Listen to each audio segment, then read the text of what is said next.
Hello and नमस्ते, तपाईहरुलाई स्वागत छ हाम्रो युट्युब च्यानलमा। आज पनि हामी बीबीएस सेकेन्ड इयरको फाइनान्सको च्याप्टर 2 को न्युमेरिकल प्रोब्लम गर्दै छौं। आज हामी 2074 साल क्वेशन नम्बर 3 गर्न गइरहेका छौं। क्वेशन यस प्रकार छ: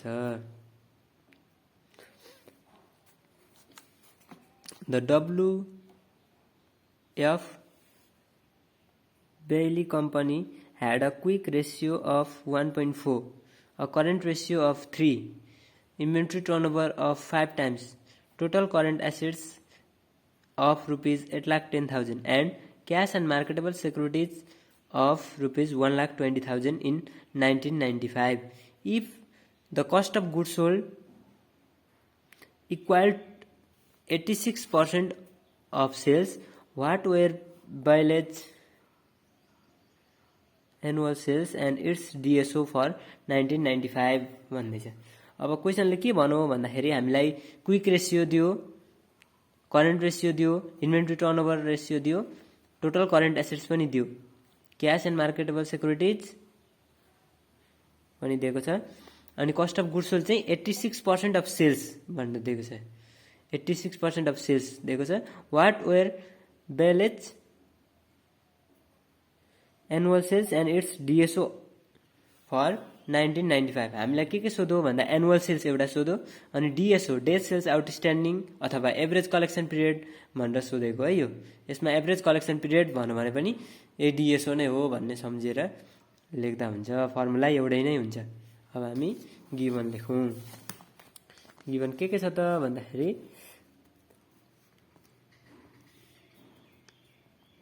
क्विक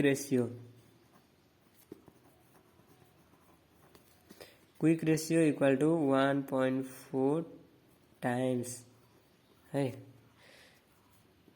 अब करेन्ट रेशियो पनि छ। Current ratio equal to 3.0 inventory turnover. Inventory turnover ratio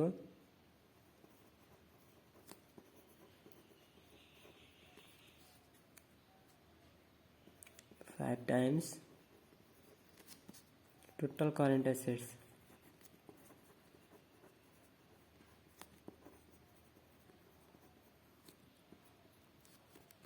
$8,10,000. Total current assets 8,10,000. Cash and marketable securities. Cash and marketable securities.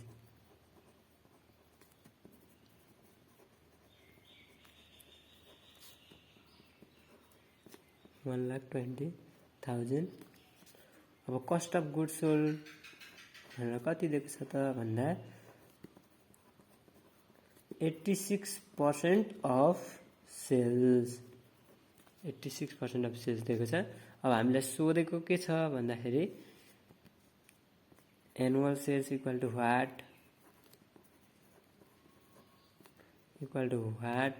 and days sales outstanding DSO equal to what? Annual sales र DSO सोध्यो। अब हामी solve गर्नतिर जाउँ। पहिला हामी current ratio निकालेर current रेशियोको formula लाएर current liabilities निकालौँ ल। अब सुरुमा करेन्ट रेशियो वी नो हामीलाई के थाहा छ भन्दा current ratio equal to current assets divide by current liabilities. और करेन्ट रेशियो हामीलाई दिएको छ 3.0 equal to current assets total current assets 8,10,000 छ नि, यही हो हाम्रो करेन्ट एसेट्स 8,10,000 डिवाइड बाई हामीलाई करेन्ट लायबिलिटीज थाहा छैन, त्यसकारणले करेन्ट लायबिलिटीज नै भयो। CL equal to 8,10,000 divide by 3 भएर 2,70,000 हाम्रो करेन्ट लायबिलिटीज आयो है। अब करेन्ट लायबिलिटीज आइसकेपछि हामी फेरि क्विक रेशियोको फर्मुला लाएर इन्भेन्ट्री निकालौं। अब फेरि नाउ क्विक रेसियो भनेको के हो त भन्दाखेरि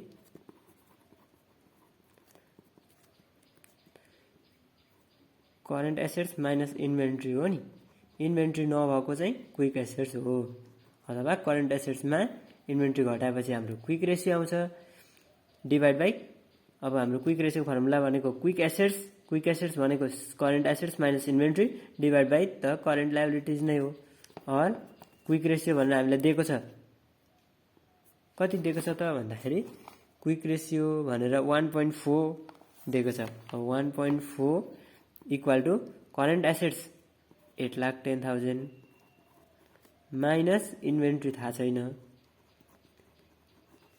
डिभाइड बाई करेन्ट लायबिलिटिज भनेको हाम्रो भर्खरै आएको छ 2,70,000। और अब क्रस मल्टिप्लाई हुने भयो, यसको मुनि 1, यसले यता मल्टिप्लाई गरौँ, यसले यता मल्टिप्लाई गरौँ। 2,70,000 इन्टु 1.4 इन्टु 1.4 गर्दाखेरि 3,78,000 आयो इक्वल टु 8,10,000। 8,10,000 माइनस इन्भेन्ट्री, और यो माइनस इन्भेन्ट्रीलाई यता ल्याइदिउँ, प्लस इन्भेन्ट्री भयो इक्वल टु 8,10,000 जस्ताको तस्तै माइनस, अब यो प्लस 3,78,000 चाहिँ बराबरदेखि उता जाँदाखेरि माइनस 3,78,000। देयरफोर इन्भेन्ट्री कति हुने भयो त भन्दा हाम्रो 8,10,000 माइनस 3,78,000 गर्दा 4,32,000 हाम्रो इन्भेन्ट्री आयो। अब त्यस पछाडि हामी के गर्छौं भन्दाखेरि त भन्दाखेरि अगेन अब हामी के गर्छौं भन्दाखेरि एकाउन्ट रिसिभेबल निकाल्छौं ल। एकाउन्ट रिसिभेबल कसरी निकाल्ने भन्दाखेरि हामीलाई थाहा छ करेन्ट एसेट्स इक्वल टु के हो त भन्दाखेरि यहाँ हेर्नु भाइ, क्याश एन्ड मार्केटेबल सेक्युरिटिज हो। यहाँ इन्भेन्ट्री पनि आएको छ हाम्रो अघि, इन्भेन्ट्री पनि हो, अनि क्याश एन्ड मार्केटेबल सेक्युरिटिज हो, इन्भेन्ट्री हो, अनि अकाउन्ट रिसिभेबल पनि हो। अकाउन्ट रिसिभेबल सोधेको कारणले गर्दाखेरि त्यो भनेपछि करेन्ट एसेट्स इक्वल टु के हुने भयो भन्दाखेरि cash and marketable securities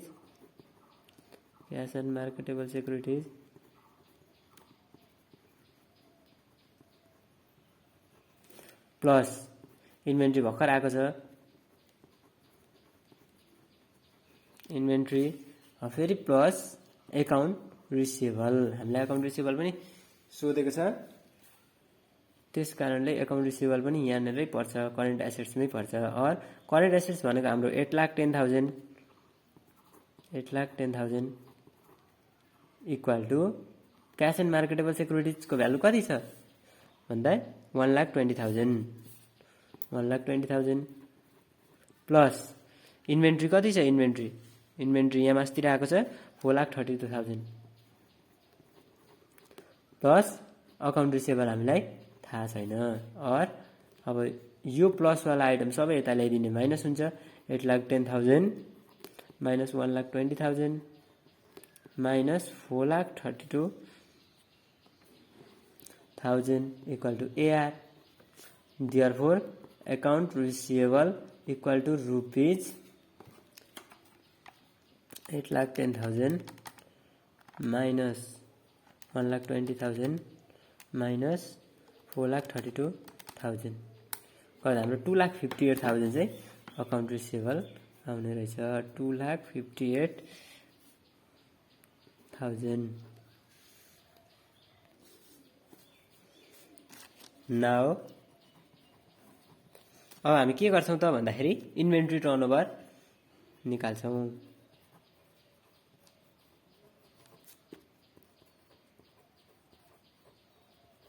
inventory टर्नओभरको माध्यमबाट हामी के निकाल्छौं भन्दा सेल्स निकाल्छौं। इन्भेन्ट्री टर्नओभर अब कस्तो हुन्छ भने हामीलाई यहाँनेर कस्ट अफ गुड्स सोल्ड दिएको छ, त्यसकारणले हामी इन्भेन्ट्री टर्नओभर निकाल्दाखेरि जहिले पनि cost of goods sold use गर्छौँ। यदि क्वेसनमा कस्ट अफ गुड्स सोल्ड निक्लिने केस छ भने हामी कस्ट अफ गुड्स सोल्ड नै लाउँछौँ। यदि निक्लिन सक्ने अवस्था छैन भने sales divide by closing inventory गरेर निकाल्ने हो। तर यहाँ हाम्रो कस्ट अफ गुड्स सोल्ड दिएको कारणले गर्दाखेरि हामी यहाँ cost of goods sold divide by inventory गरेर निकाल्छौँ। अब cost of goods sold divide by inventory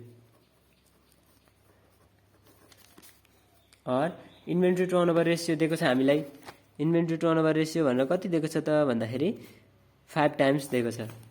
5 भइहाल्यो equal to cost of goods sold. यहाँ कस्ट अफ गुड्स सोल्डको इन्फर्मेसन के दिएको छ भन्दा 86% अफ सेल्स भनेको 0.86% हटाइयो इन्टु सेल्स। हामीले 86% थियो, 86%लाई पर्सेन्ट हटाउनको लागि 100 ले भाग गरियो। 100 ले भाग गर्दा 0.86 हुन्छ। कसको त भन्दाखेरि इन्टु सेल्सको चाहिँ हाम्रो 86% हो। त्यसकारणले यो यति नै भयो। डिभाइड बाई इन्भेन्ट्री हाम्रो भर्खर निक्लेको थियो। यहाँ हेर्न सक्छौँ हामी इन्भेन्ट्री 4,32,000 हाम्रो इन्भेन्ट्री छ। अब त्यही 4,32,000 हामी इन्भेन्ट्रीको ठाउँमा लेख्छौँ। और 4,32,000 अब क्रस मल्टिप्लाई हुने भयो।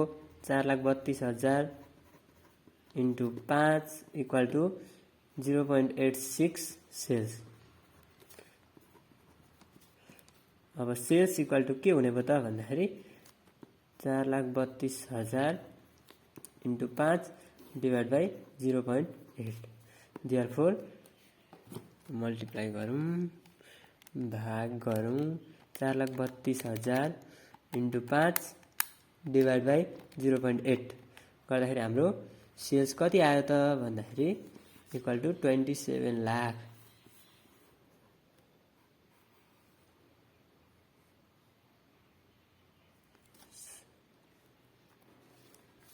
सरी 0.86 चाहिँ हो है इन्टु 0.8 गर्दाखेरि कति आउँछ त भन्दाखेरि 25,11,627.91 चाहिँ आउँदो रहेछ। मैले यहाँ 0.8 मात्रै राखेर त्यो 27 भएको 0.86 छ क्वेसनमा है। 25,11,627.91 हाम्रो सेल्सको भ्यालु आयो। अब हामीलाई एउटा हेर्नु त यहाँ सेल्स भन्ने एनुअल सेल्स त हाम्रो निक्ल्यो। अब डिएसओ निकाल्नु पर्यो। डिएसओ को लागि इन्फर्मेसन पर्याप्त छ छैन हामीले चेक गर्नुपर्छ। डिएसओ इक्वल टु हाम्रो के हो त भन्दाखेरि account receivable into days in year divide by annual sales. अब हामीलाई यो इन्फर्मेसन छ कि छैन त। अकाउन्ट रिसिएबल हाम्रो यहाँ आएको छ 2,58,000। डेज इन इयर नदिएको बेला के गर्ने त भन्दाखेरि 2,58,000 account receivable into days in year चाहिँ हाम्रो यदि क्वेसनमा दिएको छैन भने हामीले 360 डेज एजुम गर्नुपर्छ है। जहिले पनि क्वेसनमा यदि डेज इन इयर भनेर दिएको छैन भने हामीले 360 राख्ने हो। अब एनुअल सेल्स भनेको हाम्रो भर्खरै आएको छ 25,11,627 25,11,627.91। अब यति गर्दाखेरि हाम्रो कति डेज आउँछ भन्दाखेरि 2,58,000 इन्टु 360 डिभाइड बाई 25,11,627.91 गर्दाखेरि आयो हाम्रो 36.98 36.98। यो भनेको हाम्रो 37 डेज हाम्रो 37 डेज आउँदो रहेछ डेज सेल्स आउटस्ट्यान्डिङ। तपाईहरुलाई हाम्रो भिडियो कस्तो लाग्छ? मन पर्यो भने लाइक कमेन्ट सब्स्क्राइब अनि शेयर पनि गरिदिनु होला। म अरु नयाँ भिडियो पनि हालेर तपाईहरुलाई साथ दिनेछु। धन्यवाद।